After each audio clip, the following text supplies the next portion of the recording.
네, 안녕하세요. 우리 센트럴 신학대학원 2017년도 봄 학기 온라인 강의 신학 이야기를 시작합니다. 네, 저는 김경수 목사입니다. 네, 여러분 수강생 명단입니다. 네, 큰 변동이 없습니다. 네. 자, 오늘 4월 2일 강의를 시작합니다. 오늘은 제 10장과 11장 선택과 소명 그리고 그리스도와 연합이라는 주제인데요. 네, 오늘도 강의를 들으시고 또 피드백을 작성해서 이번 주 금요일 저녁까지 제출하시면 되겠습니다. 그리고 다음 주 강의는 이제 4월 10일인데요. 12장, 13장, 14장 석장에 대해서 분량이 좀 많겠지만 주제가 이렇게 연결된 거라서 이렇게 한 번에 하게 되겠습니다. 그래서 여러분 4월 9일 저녁까지 이제 과제물에 대한 핵심 질문에 대한 답을 제출하시면 되겠습니다. 자세한 것은 저 뒤쪽에서 또 안내하겠습니다. 자, 오늘의 강의 목차는 제 10장과 11장 이미 얘기했던 대로 선택과 소명 그리고 그리스도와 연합이죠. 예, 이미 책에 있는 내용을 제가 소제목으로 이렇게 소개한 것입니다. 네, 보시고 또 이때 또 확인하면 좋겠습니다.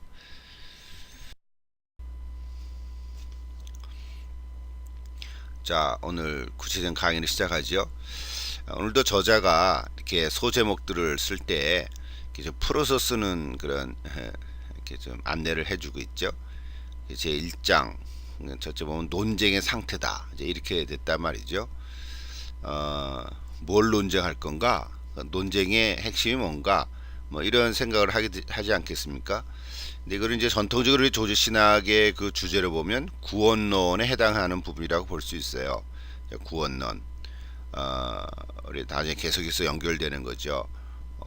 그러니까 먼저 구원의 역사와 구원의 서정 뭐 이런 용어들이 나오지 않습니까? 근데 처음 보는 사람은 이게 뭐야 이런 생각이 들지 않겠습니까? 서정이라는 단어가 좀 우리한테는 확 안 와닿죠. 구원의 역사 그건 알겠는데 구원의 서정이 뭐야 뭐 이런 생각이라고요. 근데 거기 저자가요 그럴 때 이렇게 용어를 좀 이렇게 조그만 박스 안에 넣어서 좀 안내를 해주고 있어요. 그래서 344페이지 한번 보시면 여러분 문장을 이제 이해해야 될 때까지 몇 번 한번 읽어보십시오. 몇 번이든. 지난 중간고사를 통해서 저한테 간접적으로 하기가 어렵다, 힘들다 이런 얘기들을 이렇게 몇 번 많이 하는 것 같아요. 근데 자꾸 힘들다, 어렵다라고 하면 진짜 어려워지거든요. 그러니까 누구든지 무슨 공부를 하든지 처음으로 이렇게 하는 분들은 어렵지 않겠습니까? 예, 그러니까 용어가 좀 처음 듣는 거니까 어려울 수 있다. 이제 그렇게 생각하시고 뭐 그냥 또 봐야지 뭐 이렇게 해서 자꾸 접근해 가면 이렇게 좀 이해가 될 거예요. 그래서 여러분이 한번 책을 자꾸 읽어보시는 게 일단은 좋은 방법 중에 하나입니다. 또 제가 클래스에서 강의를 하지 않고 온라인으로 이렇게 소개하는 정도로 이렇게 녹음 강의를 할 수밖에 없는데, 그러니까 여러분이 일단 도구라는 게 책이 다 같이 있으니까 그래서 여러분 책을 한번 읽어보십시오. 만약에 여러분이 교회에서 성경을 공부하거나 또 주일날 설교를 듣거나 또 하는 분도 계시겠죠. 하는 분들이야 뭐 우리 신학이 어느 정도 이해가 되니까 어렵지 않겠지만 처음으로 하시는 분들은 그럴 수 있거든요. 근데 성경은 여러분이 읽으셔야 되잖아요. 그렇죠? 예, 그러니까 로마서 8장 29절 30절 이런 본문들을 여러분 많이 접하지 않겠습니까? 그러니까 성경도 처음이다. 성경도 한 번 읽어보지 않았다. 그런 분도 있을 수도 있어요. 제가 여러분 잘 일일이 개인적으로 잘 모르니까. 그럼에도 불구하고 여러분 성경을 읽으시니까. 그러니까 여기 제가 하나 소개할게요. 여기도 보면 로마서 8장 28절인데요. 또 미리 정하신 그들을 또한 부르시고, 정하신 그들, 정했다니까 뭐예요? 선택했다, 뭐 예정했다 이런 단어들이 나오는 거예요. 그죠? 그들을 또한 부르시고 선택했고 또 부르시고, 부르신 그들을 또한 의롭다 하시고, 의롭다 이제 나중에 나오는 칭의에 대한 얘기잖아요. 의롭다 하신 그들 또한 영화롭게 하셨느니라, 영화에 대한 얘기고요. 자, 이런 단어들이 신학적인 용어로 바꾸어서 설명하는 것뿐이거든요. 그러니까 일단은 성경 말씀이 먼저 있고 거기에 신학의 이야기들이 이렇게 자꾸 붙여지는 거라고 생각을 하면 여러분 성경을 먼저 자꾸 읽어보는 거, 그것도 방법 중에 하나죠. 예, 어쨌든요. 그래서 논쟁의 핵심은 이제 깔때기하면 간단히 얘기하면 원죄에 대한 얘기고요. 자, 구원에 있어서 내가 구원을 받았다 하는 것이 하나님의 은혜인가 아니면 인간의 자유의지인가 뭐 이런 주제에 대한 논쟁이에요. 이거 지금도 우리가 논쟁하고 있거든요. 현대 신학에도 논쟁을 하고 있고, 예, 그러니까 이것을 관심 있는 사람들이 서로 얘기를 하다 보니까 야 아니다 그렇다 이렇게 해서 서로 논쟁을 하는 사람들이 생긴 거죠. 그래서 지금 오늘 다 얘기 안 하려고 그러는데 거기 이제 요약을 했죠. 책에도 있고 간단하게지만 펠라기우스라고 하는 사람이 주장을 한 거예요. 야, 그 구원을 받는다고 하는 것이 하나님의 은혜인 것은 사실이지만 사실은 그렇다고 인간의 어떤 자유의지가 필요하지 않느냐 이렇게 주장을 한 거죠. 어, 우리 지난번에도 얘기했지만 펠라기우스라는 사람은 원죄를 부정하잖아요. 우리 사람이 태어났을 때부터 죄가 있는 건 아니다. 이렇게 얘기를 한단 말이죠. 사실 어떻게 보면 갓난아기 보면 무슨 죄가 있겠어요? 그러나 성경적으로 보면은 그래도 그 갓난 아이도 일단은 죄인이다. 그런 거죠. 죄인이니까 나중에 죄를 짓게 되는 거다. 이런 얘기란 말이죠.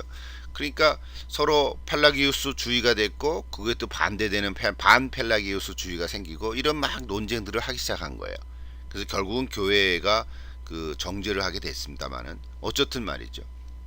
또 아우구스티누스라 그러죠. 보통 이거 어거스틴이라고 얘기하는 사람.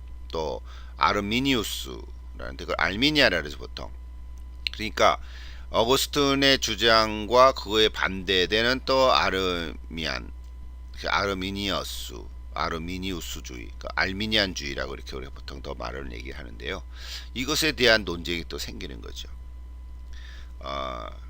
그래서 여러분 요거에 대해서는 여러분이 나중에 피드백에서 얘기했지만 한번 여러분이 조사를 좀 해보십시오. 그죠? 예, 조사를 해보면 좋겠고요. 그러니까 인간의 결정과 노력에 따라서 하나님의 은혜가 정해진다. 이런 입장에 있는 그 사람들 있단 말이죠. 예, 그래서 아우구스티누스와 알미니안주의의 그 사상, 아르미니우스가 1610년에 다섯 가지 요점을 제시하게 됐죠. 이거는 칼빈이 얘기한 것에 대해서 제 반대의 의견을 얘기한 건데, 예를 들면 하나님의 선택은 조건적이다. 자, 하나님의 선택이 조건적이 되면 되겠어요? 안 되겠죠, 그죠? 누구는 택하고 누구는 안 택하고. 근데 그렇게 말했단 말이죠. 그러니까 이거 반대로 얘기하면 무조건적이다. 그런 거죠. 또 그리스도는 모든 사람의 구원이 가능하도록 죽으셨다. 뭐 이런 표현들. 또 모든 인간은 죄 안에서 태어나고 은혜가 없이는 구원받을 수 없다. 이런 은혜는 모든 사람에게 제공되면 거부될 수 있다.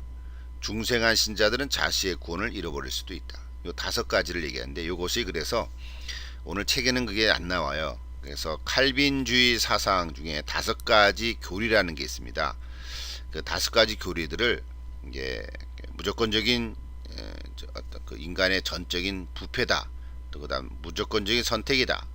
제한 속죄다. 불가능적 은혜다.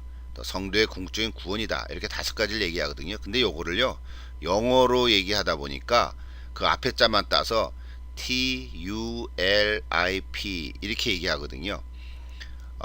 Total Differency, 또 Unconditional Election, 또 Limited Atonement, 또 Irresistible Grace, 또 Prevalence of the Saint.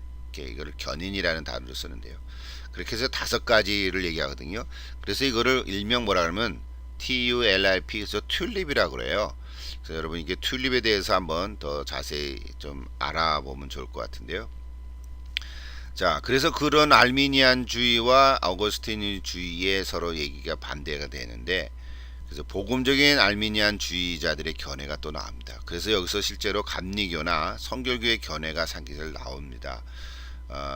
이 얘기를 다 얘기하면 복잡해지거든요. 그래서 이 책에도 뭐 이렇게 자세하게 얘기를 안 하는데, 이 알미니안주의와 조금 약간은 달라요. 감리교 입장에서는 알미니안주의는 아니다 이렇게도 얘기하거든요. 그래서 그거를 웨슬리안 알미니안주의 이렇게도 말합니다. 또는 신인 협동에 대한 구원이다. 이분들 거기 얘기하죠. 신인 협동 또는 뭐 혼자 하나님 혼자 하신다. 그러니까 신단독설 뭐 이런 얘기도 하고 있는데, 또는 만인구원론이다. 또는 선제적 은총이다. 뭐 이런 저런 얘기들을 많이 얘기합니다. 그러니까 이게 다 뿌리들이 뭐냐면 어거스틴과 알미니안에 서로 반대되는 논쟁을 하는 건데, 거꾸로 올라가면 결국 구원에 있어서 하나님의 은혜인가 인간의 자유의지인가 이거에 대한 논쟁들이거든요. 또 큰 그림으로 보면 동방교회와 서방교회로 또 나눠지기도 하고요. 또는 고백주의적 루터란 교회와 개혁주의 장로교회 또 견해에 대해서도 이렇게 나눠지고 있고, 뭐 이런 전체적인 논쟁들을 이제 많이 하게 되죠. 그러니까 여러분들이 그 책을 보면은 그 핵심들을 우리가 얘기할 수 있어요. 뭐 어쨌든 말이죠. 그냥 흘러 넘어가세요. 여러분들이 좀 이렇게 이해하시면 될 것 같고, 그래서 그 다음 주제로 넘어가 보십시다. 그 다음 주제를 가보세요.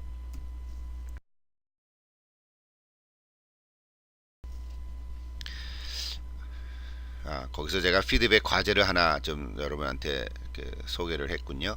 자, 위에 논쟁의 핵심에 대해서 여러분이 직접 찾아보면 좋은 주제가 있습니다. 흔히 말하는 칼빈주의 5대 교리가 무엇인지를 한번 찾아보십시오. 그래서 일명 튤립이라고 하는 거죠. 피드백 과제로 여러분이 한번 이렇게 제가 숙제를 낸 건데요. 웹사이트에 가시면 칼빈주의 5대 교회 교리 또는 튤립 이렇게 적으면 그 5가지가 뭔지가 나오거든요. 그러니까 여러분이 그걸 한글로 적고 반드시 영어로 적어야 튤립의 약자가 무엇인지 알게 될 것입니다. 그래서 그걸 한번 적어보시고, 또 알미니안주의 5대 교리를 서로 비교해 보면 좋을 것 같아요. 제가 이걸 왜 해보라 그러냐면 그냥 강의만 듣고 흘러 넘어가거든요.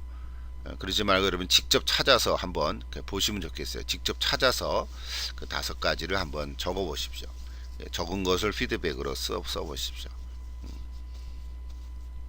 그리고 아마 여러분도 그 입장에 대해서 한번 생각을 해보면 좋을 것 같아요. 자, 이것이 오늘 피드백 과제 첫 번째 소개를 먼저 하는 것입니다. 강의를 하면요, 제 2장으로 가보십시다. 자, 이게 349페이지에 나오죠. 왜 누구는 믿고 누구는 믿지 않은가? 자, 이게 선택론에 대한 얘기죠. 자, 저자는 위의 주제에 대해서 잘 설명을 하고 있는데, 제가 따로 강의를 하지 않아도 여러분이 그 책을 읽어보면 이해할 수 있습니다. 특별히 A하고 B 소제목이 있죠. 불신앙 또는 신앙, 의지의 속박, 또 선택하고 구속하고 중생하는 사랑, 뭐 이런 제목이 있어요. 거기에 다 합하면 10페이지 정도밖에 안 되거든요. 여러분 다시 한번 읽어보십시오. 그 불신앙, 누구는 믿고 누구는 믿지 않는가? 실제로 우리 중에 그렇죠. 여러분이 혹시 신학교에 이렇게 문을 두드리고 지금 신학교에서 공부를 하고, 물론 여러분이 디플로마 과정에 있는 학생들 중에 있겠지만, 혹시 저 강의를 듣는 지금 한 30여 명 가운데도 내가 이렇게 어쩔 수 없이 신학교에 문을 들어와서 지금 여기는 있지만 난 아직 잘 모르겠어. 난 뭐가 믿는지 모르겠어. 내가 하나님 믿는 거 맞나? 정말 예수님은 내가 믿는 건가? 내 예수님 만난 적 있나? 아마 그런 생각을 갖는 분이 한 분이라도 계실지 모르겠습니다. 그럼 내가 불신앙인 거죠. 그죠? 그러니까 내가 아직 예수 믿고 구원에 확신이 없는 거예요. 그런 분도 혹시 계실지도 모른단 말이에요. 지금 제가 여러분하고 일일이 여러분과 개인적으로 신앙에 대한 얘기를 나눠본 적도 없고, 믿음의 어떤 말씀을 통한 믿음의 확신을 얘기 나눠본 적 없거든요. 또 여러분 섬기는 교회들이 있으니까, 그럼 여러분 섬기는 교회의 목사님이나 또는 어떤 또 선배 크리스찬과 서로 얘기를 나눠본 적이 있을지 몰라도, 여러분 개인적으로 정말 내가 예수님 믿는 거 맞나? 정말 예수가 그리스도인가?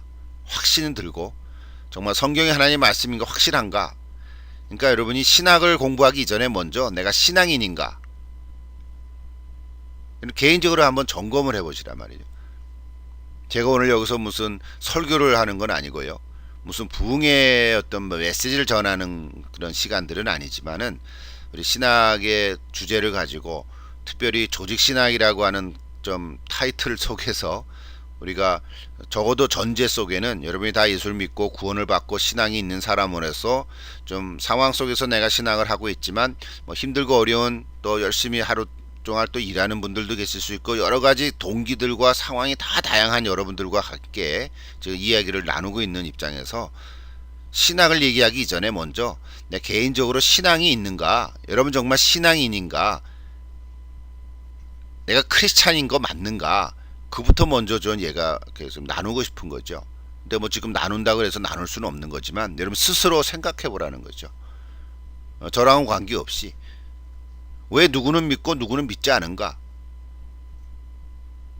그냥 생각해 볼 수 있지 않겠습니까? 이건 좀 다른 얘기인데요. 제가 처음에 저는 학부 때 영문학을 하다가 좀 재미가 없어서 철학 공부를 하게 됐거든요. 그러니까 부전공으로 제가 철학을 하게 됐고, 그러다가 결국은 나중에 철학으로 전과를 바꿔서 다시 3학년부터 다시 시작했어요. 그때 그 철학과 교수가 뭐라 그러냐면, 너 왜 철학을 하려 그러냐? 영문학 좋은 과목을 하지. 그랬더니 제가 아무래도 신학은 나중에 해야 될 것 같습니다. 그렇게 얘기하길래, 그래서 그러면 대학원으로 가지 말고 철학과 학부를 3학년부터 다시 해라. 이제 그렇게 해서 제가 3학년에 철학을 다시 공부하게 되겠는데요. 그때 교수가 저한테 이렇게 전해준 책이 뭐냐면 철학사에 대한 책을 2권 이렇게 소개해 주셨어요. 그래서 그 겨울방학 때, 한국은 3월부터 학기가 시작되잖아요. 그러니까 1월, 2월 겨울방학 때 그 철학책, 철학사죠. 결국 세계 철학사, 결국 서양 철학사인데 그 2권을 제가 겨울방학 내내 읽었어요. 읽으면서 느낀 게 뭐냐면, 철학사 전체 흐름을 쭉 이렇게 보다 보니까 많은 사람들이 철학사와 인물과 거기에 대한 또 핵심 내용과 또 연결된 스터디를 많이 이렇게 갖게 됐어요. 그런데 여러분, 철학을 영어로는 필로소피라 그러잖아요. 그러니까 지혜죠. 필로가 사랑이고 소피가 지혜, 필로소피는 그 학, 이런 거잖아요. 그러니까 지혜를 사랑하는 학문이다, 뭐 이런 뜻인데, 근데 사실을 나중에 보니까 우리 한국말이나 영어는 필로소피, 철학 이렇게 명사밖에 없어요. 근데 독일어로 보면 필로소피에 하지만 필로소피에렌이라고 하는 동사형이 있어요. 필로소피에렌 하면 철학하다 이런 뜻이거든요. 근데 이거는 독일말로는 철학하다가 되는데 영어로는 그런 말이 없어요. 그렇잖아요. 뭐 메이커 필로소피 뭐 이렇게 생각할 수 있겠지만, 근데 필로소피에렌이라는 독일말은 어떤 뜻이냐면요, 생각하게 하다 이런 뜻인 거예요. 그러니까 제가 얘기하려는 초점은 뭐냐면요, 생각하게 하는 것. 그러니까 철학이라는 것이 지혜를 사랑한다고 하는 뜻은 있겠지만 생각하게 하는 거예요. 그러니까 오늘 우리가 신학도 하나의 학문이거든요. 그러니까 신앙도 사실은 그냥 갖는 건 아니죠. 그러니까 덮어놓고 믿는 건 아니란 말이죠. 그러니까 믿음은 믿는 건데, 그 제가 얘기하는 초점은 뭐냐면, 우리가 신학한다는 거는, 책을 읽는다는 거는 생각하는 거예요. 여러분이 생각하는 거예요. 책을 읽고 책을 한 페이지 읽으면 그 책에 대한 주제를 생각하는 거예요. 그러니까 철학한다는 건 아니지만 생각하게 하는 거예요.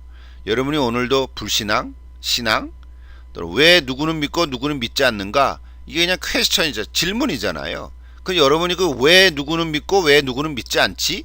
이 질문을 받을 때는 생각하게 되지 않겠습니까? 왜 누구는 믿고 누구는 믿지 않을까?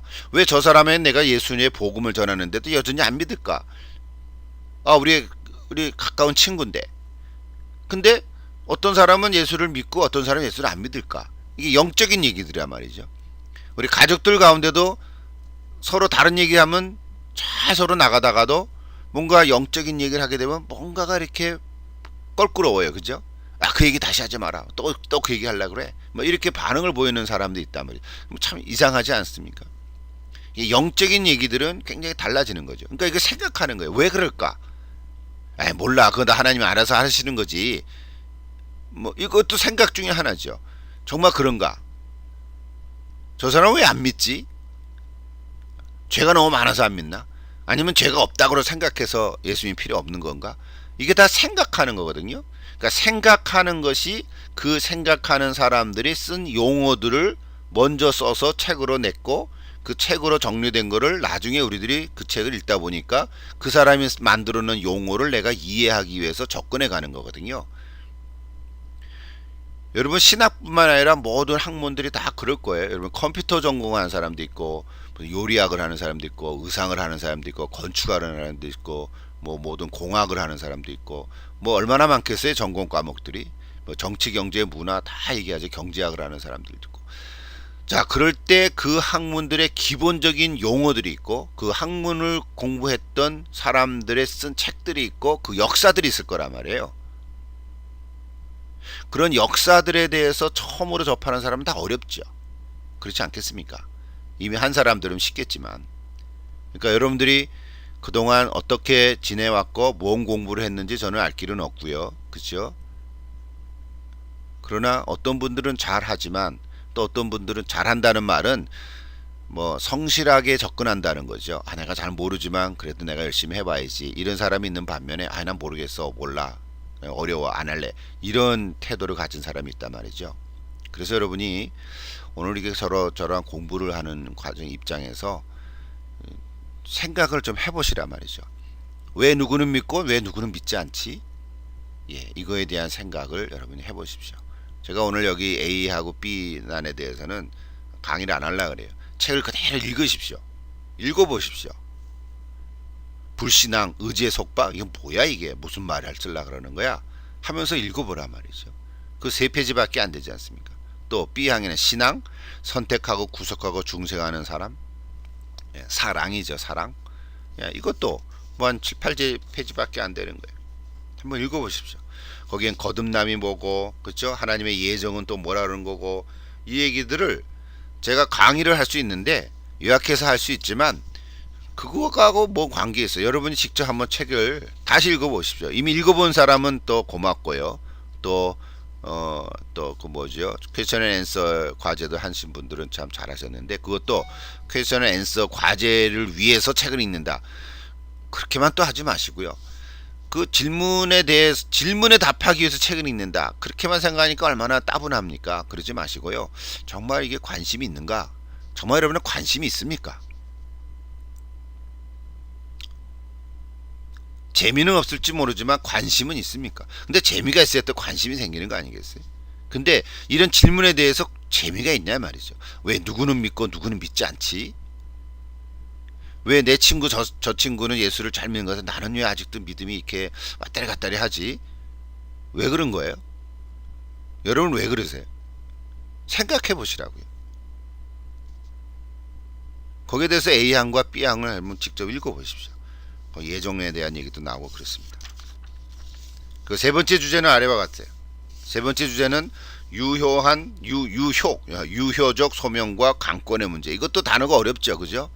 처음 보는 사람은 이게 무슨 뜻인지 어떻게 알겠습니까? 유효적 소명과 강권의 문제? 이게 도대체 뭐야? 뭐야? 모르죠.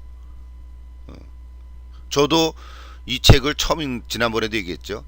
이 책은 저 혼자 결정된 게 아니고 지난 학기 우리 셀레버스를 정하기 전에 조지신학 교수들이 모여가지고 이번 학기 어떤 이런 과목인데 어떤 책을 하면서 여러 가지 책이 나오는데 이걸로 하자라고 다 합의해서 결정한 거거든요. 저도 이거 책은 처음 봤어요. 그래서 저도 사수지 읽고 있는 거거든요. 저도 이거를 쓰기 위해서 한 번 읽고 두 번 읽고 세 번 읽고 이렇게 한다는 말이죠. 근데 여러분 입장에서 이거를 한 번도 안 읽고 어렵다 그러면 되겠냐고 말이죠. 유효적 소명? 처음 듣는 사람은 이건 누가 뭐라고 알겠어요? 아마 신학을 공부한 사람도 이 주제를 딱 얘기하고 유효적 소명과 강권의 문제, 이거에 대해서 아는 바를 쓰세요. 그러면 모를 거라고요. 모르죠, 당연히. 이 책을 안 읽어보면. 그러니까요, 여러분이 기본적으로 오늘 우리가 이 교재를 선택한 이상 여러분 다 샀으니까, 그리고 쉽게 썼다고 지금 얘기하고 이 책을 선택한 거거든요. 그러니까 여러분 꼭 책을 읽어보십시오. 읽지 않고 힘들고 어렵다, 그러면 의미가 없죠. 유효적 소명, 내적 소명을 얘기한다는 거예요. 그럼 내적 소명이 있으면 외적 소명도 있겠네. 당연하죠. 예, 그러니까 내적 소명은 뭐고 외적 소명은 뭘까? 거기 제가 이번에는 간단하게 요약을 했습니다. 자, 외적 소명이라는 것은 예수 그리스도의 복음이 모든 사람에게 선포되는 거, 그걸 외적 소명이라고 그래요. 아, 그런 것 말을 왜 그렇게 쓰지? 글쎄 말이에요. 그런 말을 왜 그렇게 썼을까? 그것도 또 생각해 보세요. 외적 소명은 또 뭐고 내적 소명은 또 뭐야? 아, 이거 모르겠어. 모르죠, 잘. 그래도 그렇게 말을 썼단 말이죠. 그러니까 아, 이 사람이 이렇게 얘기하는구나. 오케이, 그래, 알았어. 이렇게 하고 지나가면 되죠. 그래서 내적 소명은 뭐예요? 죄인들을 예수 그리스도에게 인도되는 것이 성령께서 하시는 일인데 그것을 내적 소명이라고 한다. 그걸 왜 그렇게 얘기하지?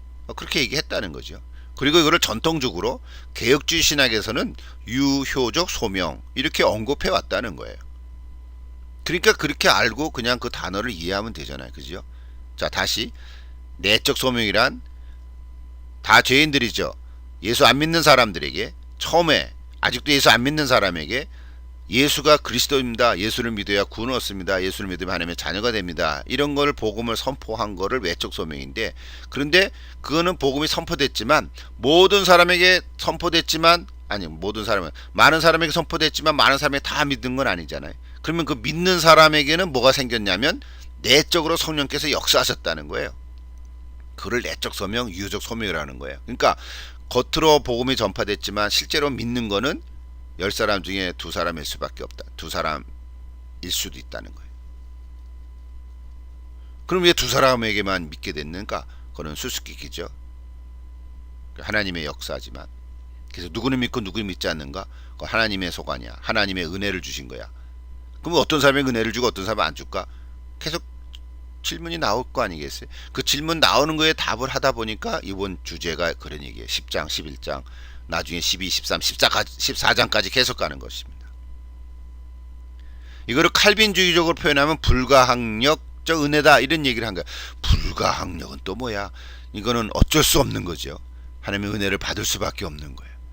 그래서 여기서 강권이라는 용어가 또 나온 거예요. 그래서 강권의 문제가 나온 거예요. 아, 그런 거야? 강권이라는 것이 그러니까 강압적으로 권하는 거 아니에요? 믿으려면 믿고 말려면 말어. 그런 얘기가 아닌 거죠. 너 믿어도 좋고 안 믿어도 좋아. 뭐 까짓거 뭐 안 믿어도 상관없어. 그런 게 아닌 거죠. 너 꼭 믿어야 돼 이거. 안 믿으면 정말 네가 하나님의 그 나라에 네가 같이 갈 수가 없는 거야. 강권적으로 강하게 권면하는 거잖아요. 자, 이런 얘기들을 우리가 이렇게 용어로 쓰는 거예요. 이 저자도요. 그래서 361페이지에면 이런 말 하는 게 골칫거리다 그런 말까지 썼어요. 왜? 고전적 개혁주의, 이분이 원래 개혁주의 신학에 있다 그랬죠. 원래가 우리 저자를 소개할 때, 처음 책 소개할 때. 그러니까 이분은 개혁주의 언약의 신학의 입장에 있으니까 개혁주의 입장에서도 사실은 이 강권이라는 단어를 안 쓴단 말이죠. 골칫거리다 그래요. 왜? 단어는 또 써야 되니까. 우리 칼빈주의 입장에 있다 보니까 또 불가항력적 은혜 이런 단어를 또 있단 말이죠. 이거 그 튤립에 대해서 제가 5가지 여러분이 좀 찾아보라 그랬죠. 제가 일일이 다 강의 안 하고 여러분 한번 찾아보십시오. 5가지가 뭔가. 그거 좀 찾아보아야 여러분 실제로 뭐 인터넷을 보든 책을 보든지 찾아서 한번 적어보면 여러분 것이 될 수 있단 말이죠. 그러니까 유효적 소명 강권의 문제 이런 얘기도 이거 단어가 처음에 어렵다 이렇게 될 수 있지만 여러분들이 차근차근히 한 문장 한 문장씩 읽어보면 무슨 얘기를 하려고 하는지를 이렇게 좀 알 수 있지 않겠냐는 거 제가 지금 얘기를 하는 거예요. 그래서 거기에 또 중생이라는 단어가 나와요. 중생과 유효적 소명 이거를 구분하는 것은 삼일체적 논리를 깨는 것이다. 그러니까 구분하지 말아야 된다 그런 얘기 하는 거죠. 구분해서 얘기하는 사람들도 있다 이거죠. 자, 중생과 유효적 소명을 구분해서 얘기하는 사람이 있는 거예요. 신학적으로, 역사적으로. 그거는 잘못이다. 이런 얘기를 하는 거죠. 왜? 삼일체적 논리를 깨는 것이니까. 그러니까 그렇게 말하지 말라는 거죠. 지금. 자, 그런 입장에 대해서 이 저자가 또 3가지로 간략하게 요약하고 있어요. 거기서 363페이지에서 367까지 나오죠.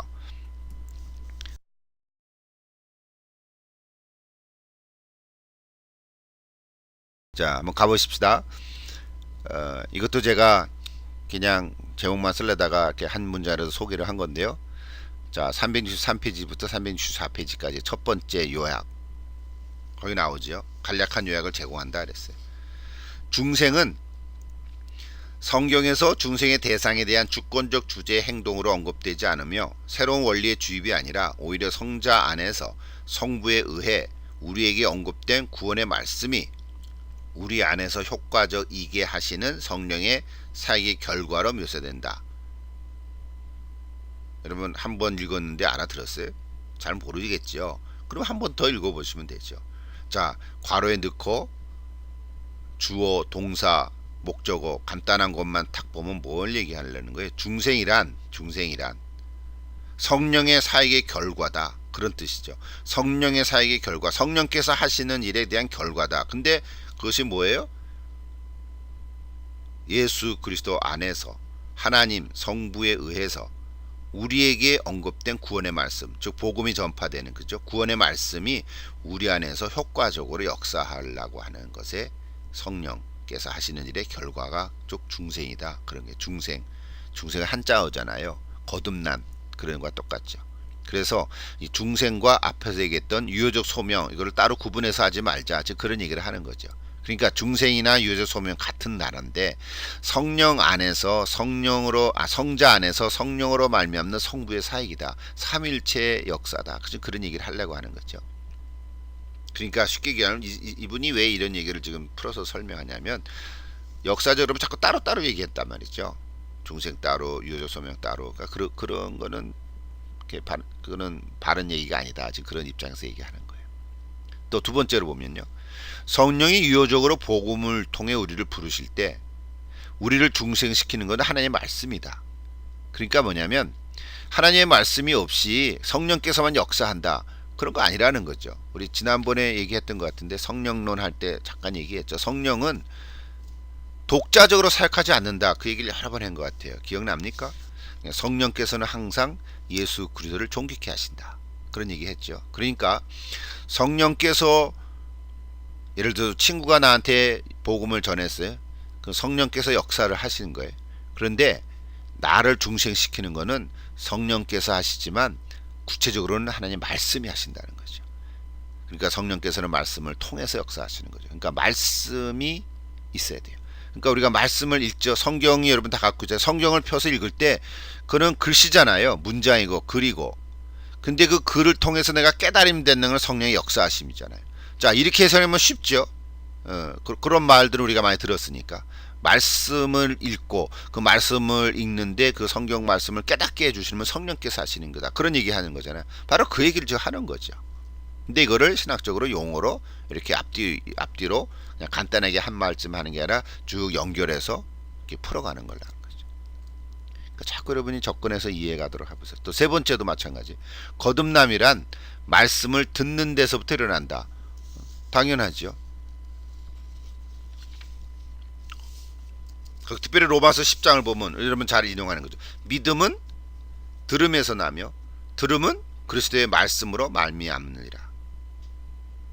다시요. 믿음은 들음에서 나며, 듣지 않는데 믿음이 생기지 않죠. 듣는 게 있어야 되죠. 듣는다는 게 말인데 말에 에너지가 있거든요. 뭔가 들어야 돼요. 이게 하나님의 말씀을 듣는데 그 말씀을 통해서 믿음이 생기는 거죠.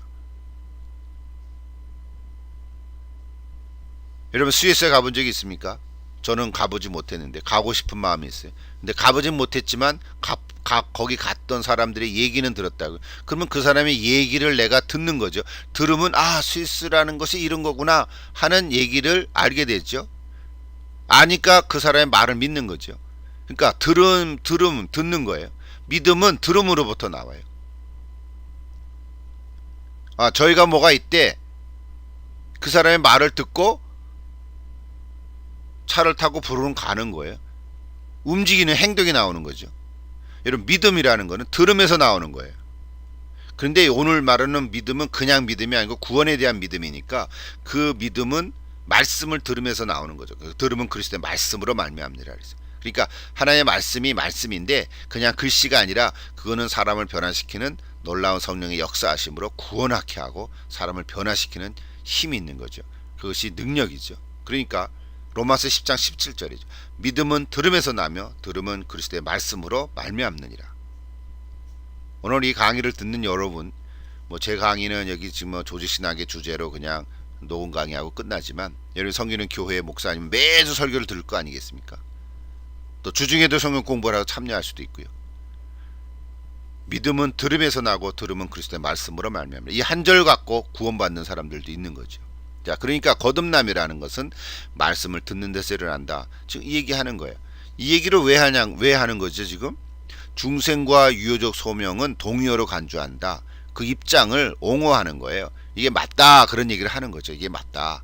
근데 전에 보면 이건 나눠서 얘기하는 건 잘못이다. 지금 그런 얘기를 지금 저자가 이렇게 옹호하면서 요약하고 있는 거잖아요. 그런 문장에서 지금 나오는 거잖아요.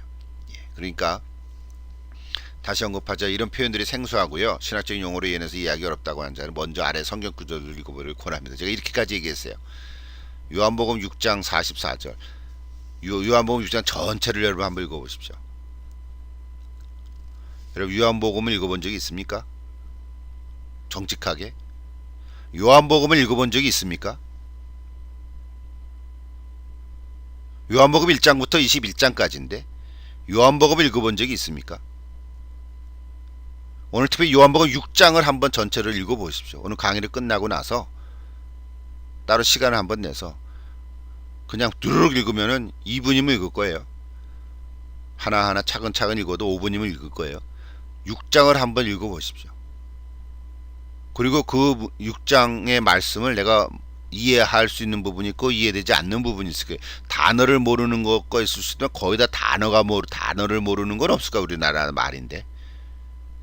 그런데 그 6장의 내용들을 내가 정말 알고 있나? 아 이게 와닿나? 여러분 스스로 점검을 해보십시오.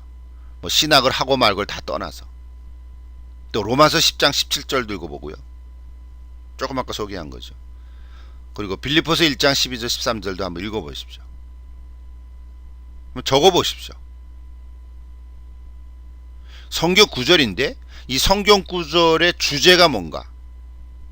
거꾸로 얘기하는 거죠. 지금 성경을 먼저 읽고 그 성경 구절을 읽고 그냥 성경 공부하는 게 아니라 그 성경 구절을 통해서 나오는 뭘 얘기하려고 하는 건가? 그 주제가 있단 말이에요. 단어가. 그걸 신학적인 용어로 신학적인 주제를 지금 얘기하는 거예요.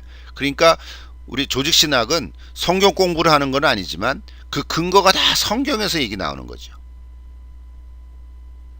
성경과 신학과 연결되지 않는 것은 없지요. 따로 떨어져서 얘기하는 신학은 그건 이상한 거죠. 그런 거는 믿지 말아야죠. 책도 읽지 말아야죠. 이상한. 천국 가봤다. 그거는 성경 얘기 아닐 수도 있어요. 이미 성경에 다 기록되어 있는데 천국 갔다 왔다. 간증 책들이 참 많은데 많은 경우 가짜일 가능성이 많아요. 신비적인 체험을 했잖아요. 그런 거 좋아합니까? 그럼 그런 대로 가야죠. 도움을 받는 것인데 이미 성경에 다 있죠. 우리 인생의 모든 문제들이 성경 안에 답이 다 있다고 믿습니다. 성경에 다 답이 있어요. 그 흐름에 답이 있단 말이죠. 핵심적으로 원리적으로. 여러분이 세 가의 성경 구절을 한번 직접 적어 보십시오. 그리고 거기에 대한 주제의 단어, 신학적인 용어를 한번 이렇게 적어 보십시오. 이것이 또 피드백 제 과제로 생각하고.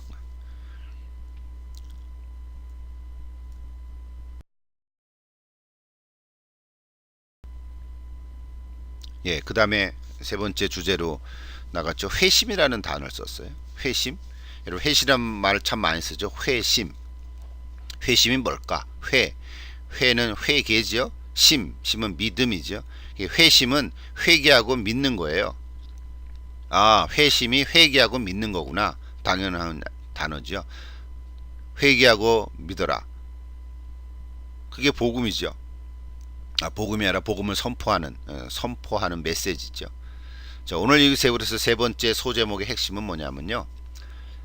중생과 유효적 소명을 구분할 이유가 없다라는 것을 앞에서 1, 2장에서 얘기를 했고, 그렇다면 중생과 회심의 관계는 어떠한가? 이거를 묻는 거죠. 자, 중생은 우리에게는 굉장히 수동적이죠. 여러분, 거듭남은 내가 어떻게 해서 거듭날 수가 없는 거예요. 내가 노력해서 교육을 받아가지고 또는 뭐 도를 쌓아가지고 중생한다? 그럴 수 없다는 거예요. 성경적으로는 중생은 내가 하는 게 아니에요. 중생은 외부에서 나를 거듭나게 하는 거죠. 그래서 거듭남은 선물이라고 표현하는 거예요. 우리의 결정과 노력의 결과가 아니라는 거예요. 그러나 회심은 우리에게는 능동적으로 해야 하는 거죠. 자, 중생은 수동적이고 선물이지만 회심은 능동적으로 내가 해야 할 일이죠. 그래서 회심이라는 건 회개하고 믿으라는 뜻이죠. 이게 뭘 말하고 뭘 회개하고 뭘 믿나? 그게 오늘 세 번째 핵심 내용입니다. 자, 회개하고 믿음 두 가지 얘기하죠. 그 회개라는 것도 뭘까?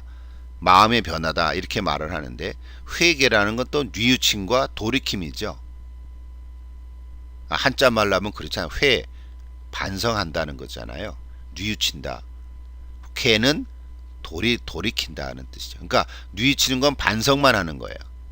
아, 내가 그냥 잘못했네. 아이, 그때 그러면 안 됐는데. 그럼 뉘우치는 거죠. 그러면 그 다음에 어떻게? 다시는 하지 말아야지. 이게 돌이킴이죠. 그게 회개죠.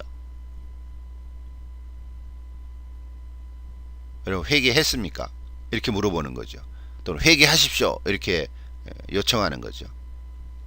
많은 경우에 사람들이 회개라는 거는 어떤 그 사람의 성품이 바뀌어지고 어떤 행동이 이렇게 변화가 일어난 걸로 얘기하죠. 맞죠? 그러나 그거는 결과죠. 회개한 결과 혹은 뭐 요한복음의 사도 세례 요한을 표현하면 회개에 합당한 일이죠. 회개에 합당한 열매를 맺으라 뭐 이런 표현을 쓰잖아요. 성경적인 용어로 하면. 그러니까 회개에 합당한 결과, 열매 이런 거는 겉으로 드러나 보이는 성품의 변화고 실질적인 삶의 변화이지만 회개 자체는 뉘우침과 돌이킴이죠. 그러니까 회개란 것은 거듭남의 결과다 라기보다는 하나의 조건이다 이렇게 말하는 거죠. 결과는 나중에 드러나 보이는 거죠. 그래서 회개는 이례적인 행동이 아니라 지속적이다 이런 용어도 나오고 거기 다 지금 책에 나오는 얘기를 제가 한 문장만 소개한 거예요. 그래서요 성경적인 회개는 결국은 그런 겁니다. 내가 칠레해온 영성, 내가 그동안 경험했던 어떤 세상적인 가치관들, 그런 경험, 도덕적인 노력, 애씀, 선하게 살아야 되겠다 이런 것들을 다 내려놓는 거예요. 어떤 부자 청년이 예수님께 와서 내가 무엇을 하여야 영생을 얻으리까 이렇게 질문했죠. 무엇을 하여 영생을 얻으리까? 그 질문 자체가 잘못된 거죠. 그 사람은 무엇을 해야만 영생을 얻는다고 생각한 거예요. 근데 예수님은 그 얘기를 듣고 너는 어떻게 알고 있느냐? 율법에 이렇게 되어 있다. 그럼 어떤 율법 말하느냐? 십계명을 내가 다 지켰다고 그래요. 어렸을 때부터. 그래? 그럼 너 잘했구나. 그런데 너가 있는 거 다 팔아가지고 가라는 사람 나눠주고 그리고 나서 나를 따르라. 예수님이 그랬다고요. 그랬더니 그 청년이 돈이 많은 거로 근심하며 갖느라 그랬다고요.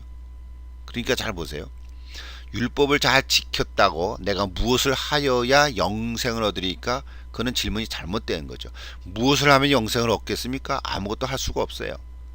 선한 일을 많이 하고 착하게 한다 그래서 영생을 얻는 건 아니라는 거죠. 그는 그 결과죠. 영생의 결과로 착한 일을 하고 선한 일을 행하게 되는 거죠. 영생은 뭐예요? 내가 무엇을 믿어야 누구를 믿어야 영생을 얻을까? 그렇게 질문을 해야 바른 거죠.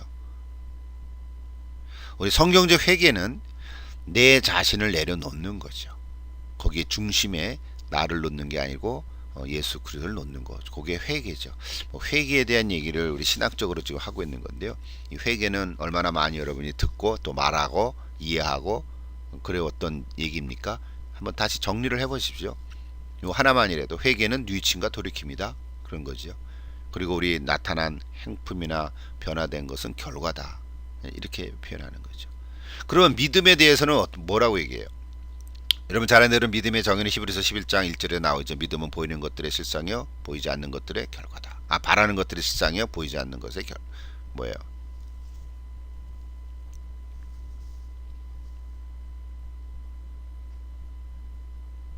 중요한 것은 그리스도에 대한 신뢰를 말하는 거죠. 다시 말하면 믿음은 지정의를 다 수반하는 거예요. 전에도 얘기한 것 같아요. 지적인 동의, 그냥 머리로만 아는 거는 아직 믿음이 아니에요. 동의하죠. I agree with you. What you say. 그거죠. 지는 지적인 동의. 정은 뭐예요? 어떤 정적인 체험 한번 했다 해서 믿음이 생기는 건 아니죠. 체험한 거는 좋은 경험이죠. 그러나 안 믿으면 그거는 그냥 경험으로 끝나는 거예요. 여러분 병이 낫습니까? 그건 좋은 체험이죠. 그래도 예수 안 믿으면 안 믿는 거죠. 성경에 그런 얘기 참 많이 나오죠. 성경에서 예수님이 병자를 많이 고쳤죠. 기적을 많이 행했어요. 근데 기적을 보고도 안 믿는 사람은 안 믿었죠. 안 그렇습니까? 심지어는 죽은 나사로를 살렸는데도 보고 그 옆에 있는 사람들이 안 믿었어요. 기적을 보고도 안 믿게 되면 안 믿는 거예요. 희한하죠. 체험을 했는데 분명히 내 나병 문둥병에서 낫는데 10명이 낫는데 1명만 돌아와서 감사했는데 그 사람이 영생을 얻었다고 성경은 그렇게 기록되어 있죠. 감정적인 체험이 곧 믿음은 아니라는 거예요. 믿음으로 갈 가능성이 있지만 그 다음에 의지인 결단이 포함되어야 된다는 거죠. 그래서 믿음이란 지정의가 다 있어야 되는 거죠. 특별히 성경적인 믿음, 여기 오늘 전체 주제는 구원이잖아요. 구원에 대한 믿음을 갖는다고 하는 것은 그리스도 안에서 초점을 자기 자신으로부터 하나님으로 바꾸는 일이죠. 이게 회개란 말이죠. 바꾸는 거죠. 그래서 믿음은 행위로 되는 게 아닌 거예요. 뭘 행위를 많이 했다고, 어떤 행위를 많이 하면은 구원을 얻게 되겠습니까? 예배당을 맨날 나가면 구원을 받는 것입니까? 아닌 거죠. 한 주도 빠지지 않고 성수지를 하면은 구원을 얻습니까? 성경을 5번을 읽으면 구원을 얻습니까? 그런 조건은 없지요. 그럼 4번 읽다가 세상을 떠난 사람 구원은 못 받습니까? 그런 거 아니죠. 선한 행동을 해야 됩니까? 10번을 해야 됩니까? 그런 거 아니죠. 믿음은 행위로 대체될 수가 없는 거예요. 그래서 마틴 루터나 우리 성경에서는 믿음으로 구원 얻는다 그러지 행위로 구원 얻는다 이런 말 안 쓰죠. 근데 야고보서에 보면 그런 표현이 있어요. 행함이 없는 믿음은 곧 죽은 믿음이다. 그거는 강조점이 다른 거죠. 믿은 자에 대한 그 결과로 나타나는 모습을 얘기하는 거죠. 그러니까 믿었다고 하는 사람의 행위가 왜 없느냐, 행동이 왜 안 바뀌느냐, 그런 얘기죠. 그거는 나중에 우리가 성화에 대해서 얘기하는 거죠. 칭의와 성화와 영화. 그러니까 성화가 안 일어나는 거죠. 왜 안 일어날까? 그것도 생각해 보세요. 우리는 그래서 믿음의 본질과 행위를 구분해야 된다고 여기서 얘기하고 있습니다. 자, 우리 간단하게 소개를 한 건데요. 책을 읽어 보십시오. 어려운 책이 아니에요, 지금은. 회개와 믿음. 자, 여러분 설명을 할 수 있겠습니까? 쭉 다 그냥 넘어가 버렸네요. 예. 그 다음 챕터로 가보십시다. 자, 우리 11장 강의를 합니다. 그래서 그리스도와 연합에 대한 얘기인데요. 자, 이것도 참 어려운 주제라고 말할 수도 있고요. 그 단어를 일단 이해하는 게 필요하겠죠. 그래서 연합의 의미는 뭘까? 연합이라는 것은 하나 되는 거잖아요. 근데 그리스도와 하나 된다. 우리 지난번에 했지만 예수님께서 요한복음 17장에서 대제사장적 기도를 하셨는데 아버지가 내 안에 내가 아버지 안에 있는 것 같이 저희들도 저희 제자들을 위해서 기도한 거죠. 또 제자들 뿐만 아니라 그 제자들의 말을 통해서 믿는 사람들까지도 중보로 기도하는 거죠. 내가 비옵는 것은 그랬었다 그랬죠.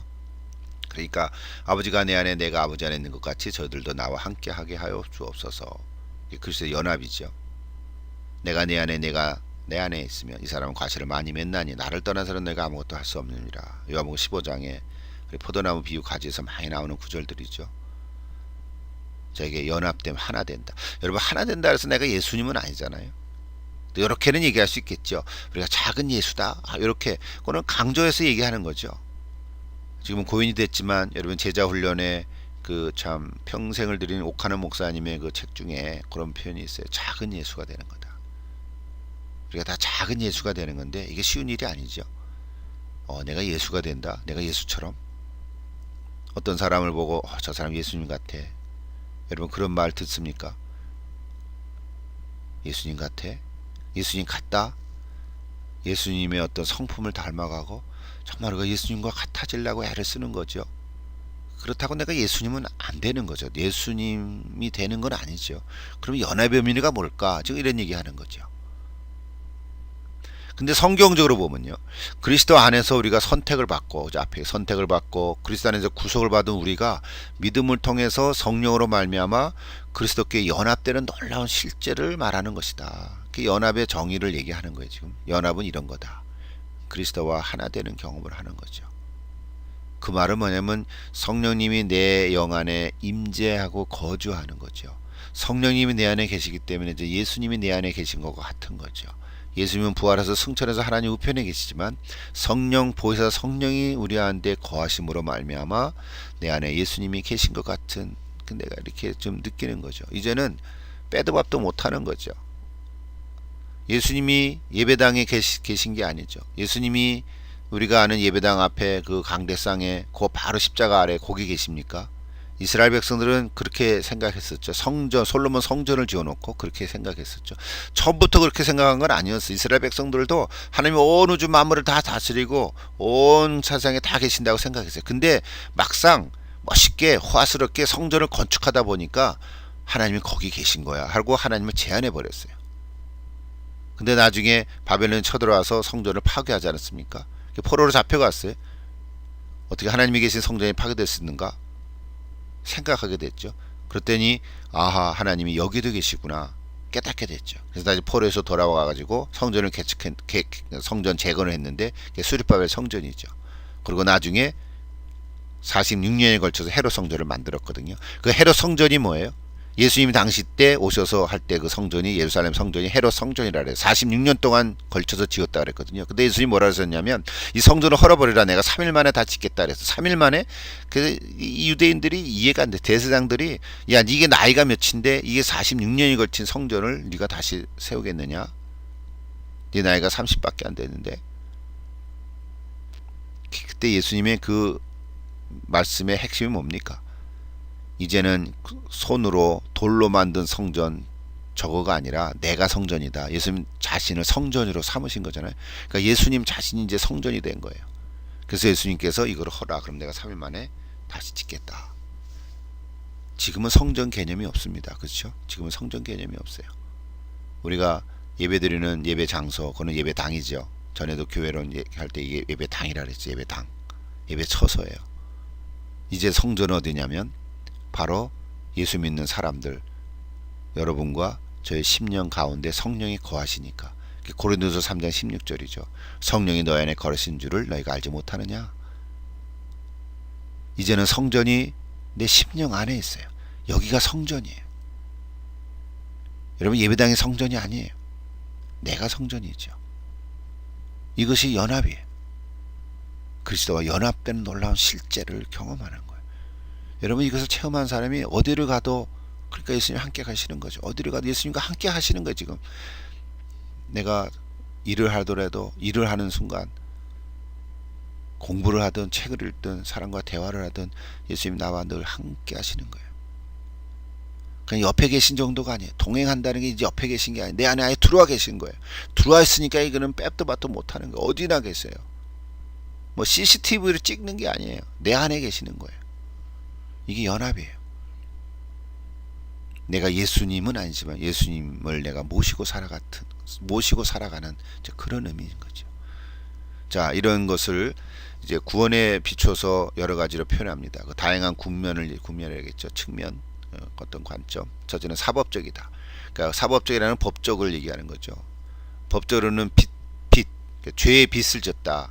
데프, 빚을 졌다. 그거와 부를 전환하는 거예요. 다시 말하면 그리스도 안에서 우리는 우리의 그 죄의 빚이 그리스도에게로 전가 옮겨졌고, 그리스도의 의는 이제 우리에게로 전가 옮겨졌다는 거예요. 그래서 우리는 죄에 대해서는 죽고 의에 대해서는 살고.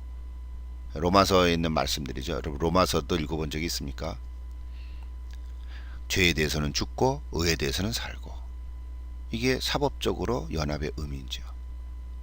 이제는 죄에는 관계없는 사람이에요. 그래도 여전히 죄인이죠. 죄를 짓죠. 그렇다고 내가 죄인이 아니에요. 용서받은 죄인인 거죠. 왜? 내 안에 예수님 계세요. 그렇다고 죄를 지면 가만히 있으면 안 돼. 다시 또 고백해야죠.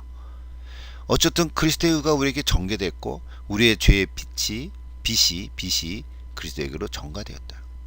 이것을 사법적으로는 설명하는 거죠. 또 하나 신비적으로도 설명하죠. 이거는 결혼관계로 보면 둘이지만 한 몸을 이룬다 하는, 남자와 여자가 둘이지만 하나로 이룬다. 결혼관계처럼 신비적인 체험이죠. 또 유기적이죠. 유기적이라는 말은 살아있는 생명체니까 움직이는 거죠. 항상 서로에게 영향을 주고 서로에게 향해서 자라가는 거예요. 여러분, 우리 몸은 유기적인 오게닉이라고 그러죠. 교회로도 비유할 수 있고, 교회 머리는 그리스도고 우리는 다 지체느니라. 자, 이런 용어들로 지금 그리스도의 연합을 설명하고 있습니다. 근데 이렇게 연합시키는 것은 바로 성령 하나님이신다, 그런 거죠. 오해들이 있죠. 두 가지 차원에서, 사법적인 차원, 즉 객관적인 차원에서부터 축소하려는 거예요. 이런 입장이 있어요. 그리스도의 연합에 대해서, 야, 우리가 어떻게 그리스도가 되냐, 어떻게 예수가 되냐, 말도 안 된다. 객관화시키는 거예요. 자꾸 축소시키는, 또는 반대로 신비적인 차원으로 또 강조해요. 근데 축소시키는 거죠. 객관화를 무시하고 주관적인 것만 체험한 걸로가 최고예요. 예수 만난 체험, 그게 최고 같아요. 그래서 자기 간증을 얘기해요. 그런 간증 없는 사람 우습게 알고, 그것도 잘못된 거죠. 주관적인 차원을 너무 강조해서 나타나는 오해죠. 그러니까 이런 모든 것들, 주관적이든 객관적이든 한쪽으로 치우쳐서 강조하려는 경향들이 교회 역사적으로 나와 있고요. 지금도 그럴 수 있고요. 우리 교파에 따라서 다를 수도 있고요. 그러니까 이런 것들을 여러분 이해하시란 말이에요. 이해하시면 저 사람 나랑 다르네. 신앙의 형태가 다른 거예요. 그냥 다른 거죠. 그러나 강조하는 차원이 다를 수 있고 관점이 다를 수 있지만 그러나 성경적으로 볼 때는 우리가 같이 가야 돼요. 그래서 그리스도의 연합 이거는 중요한 거죠. 주관적도 필요하고 객관적도 필요하고 신앙은 체험도 필요하고 말씀도 잘 이해돼야 되고요. 두 가지가 다 있어야 되겠죠. 그래서 두 개의 구분된 인격이 사랑의 교제 가운데 유지되는 언약적인 관계, 언약적인 관계성이다. 자, 이 그리스도의 연합은 참 중요한 그 용어인데요. 신학적인 용어죠. 근데 이게 신학적인 용어 이전에 사실은 성경에서 많이 나와 있어요. 요한복음에 나와 있고 로마서에 나와 있고요. 여러분 이 그리스도와 연합을 이루어가는 오늘 저 여러분이 성령 안에서 살아가는 그런 모습이죠.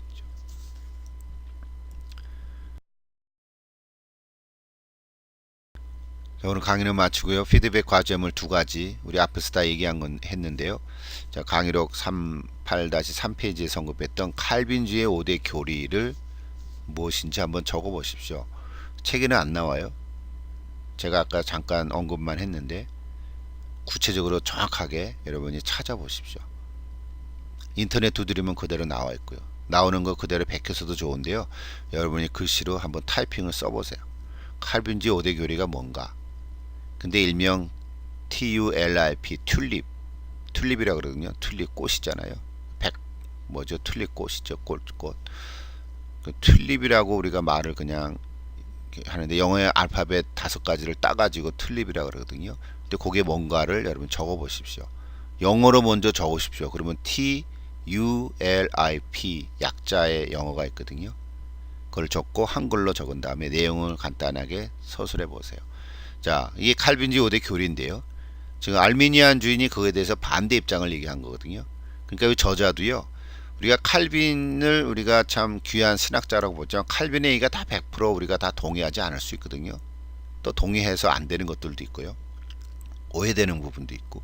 그러나 칼빈 주인은 요한 칼빈, 깔뱅이라 그러죠. 사실은 우리 불란서 말로. 깔뱅 이후에 나온 칼빈의 후계자들이 만들어 놓은 칼비니스트들이 만드는 칼비니즘이거든요. 칼빈주의 5대 교리란 말이에요. 그러니까 칼빈이 얘기를 기독교 강의에서 얘기를 한 것들이 있지만 그거를 후 신학자들이 5개라고 요약해서 만들어 놓은 거란 말이에요. 그러다 보니까 야, 나 이해 못하겠다 하고 알미니주안들이 또 반대하게 나거든요. 여러분 그거를 한번 적어 보십시오. 정리를 해보세요. 공부하라는 말이에요. 한번 공부를 해보십시오. 그러면 뭔가가 좀 이렇게 잡힐 거예요. 이건 숙제입니다. 숙제 겸 과제물 피드백입니다. 또 하나는 8-5에서 언급한 것처럼 세 개의 성경 구절들 아까 얘기했죠. 요한복음 6장 또 로마서 10장 빌립보서 1장의 구절들을 그대로 적어 보십시오. 그대로 타이핑을 하세요. 요한복음 6장 44절 뭐라라 6장 전체를 읽어보면 좋겠고요. 로마서 10장 17절 빌립보서 1장 12절 그걸 적어 놓고 그 성경 구절이 신학적인 용어를 뭐에 대해서 얘기하는지를 한번 간단한 한 단어로 적어 보십시오. 이게 그냥 복습이죠. 예, 복습 과제 피드백입니다. 자, 퀘스천 앤서 과제물은 우리 다음 주 10일 날 강의한 것을 석 장을 한꺼번에 한다 그랬어요. 좀 분량은 많죠. 그러나 주제로 보면 칭의, 성화, 영화 이런 얘기 들어보셨죠 혹시? 또 처음 듣는 분들은 또 먼저 책을 보고 칭의가 뭐야? 어려워. 칭의와 양자에 대해서 써라. 그러면 못 쓰지요. 잘. 그러나 먼저 책을 읽어보면 이런 거구나 이해될 수 있죠. 그러니까 책을 읽어보세요. 책을 읽지 않고 어떻게 공부하겠냐고요. 책을 읽지 않고 어떻게 좀 과목을 그래도 이렇게 지나가겠냐고요. 이거 몰라 안 할래. 그거 안 하면 안 하는 대로 가는 거죠. 그래도 여러분이 성실하게 그래도 성실해야 되지 않겠어요? 우리 예수 믿는 사람들인데 예수 믿는 사람들은 자기에게 주어진 상황에서 성실해야 되잖아요. 또 성화와 견인 이런 주제, 영화의 교리, 자 이게 연결된 주제거든요. 그래서 함께 다루려고 해요. 그래서 분량은 좀 페이지가 많지만 다음 주에는 간략하게 또 강의를 하려고 합니다. 핵심적으로만. 그래서 그 핵심 질문도 한 장에 하나씩만 써보세요. 근데 제가 뭐라고 안 할게요. 이번에는 여러분이 하나 고르세요. 12장 보니까 5개가 나오고 13장은 6개가 나오고요. 14장은 3개 나오더라고요. 그러니까 전체로 합하면은 14개 중에서 3개만 하세요. 근데 각 장에서 하나씩 더하도 좋고요. 여러분이 관심 있는 질문이 있으면 하나 이거 하고 싶어. 한번 답을 달아보십시오. 예. 늘 하는 대로 잘하시는 분들은 잘하고 있습니다. 그런데 늘 뒤처진 분들이 여러 분 계셔서 오늘은 제가 그분들을 위해서 좀 이렇게 좀 안타까운 마음도 있고 어떻게든 같이 가자는 마음도 있고 사랑하는 마음으로 이렇게 좀 얘기를 했습니다. 여러분이 예, 어차피 우리 과제를 가지고 또 신학 공부를 하고 교재를 읽어야 되는데 여러분 하여튼 성실하게 또 주어진 상황 가운데서 피곤한 분도 계시겠지만 저도 그렇거든요. 그래도 또 맡겨주신 일이니까 합니다. 시간으로 따지면요 이게 정말 하루 종일 걸리거든요. 또 읽고 정리하고 녹음하고 이런 것들을 보면 그래도 어떻게든지 뭐 한 분이라도 좀 바르게 알면 참 좋겠다. 뭐 그렇게만 되면 저에게도 기쁨이 되죠. 예, 그러니까 여러분이 하여튼 성실하게 하면 참 좋겠습니다. 또 기말고사가 5월 8일에 치르게 되는데요. 그때 범위도 있지 9장부터 19장까지 딱 공부한 것들을 복습하는 거니까 여러분 이번엔 또 잘 할 수 있을 줄로 믿습니다. 오늘 강의 여기서 마칩니다. 네, 안녕히 계십시오.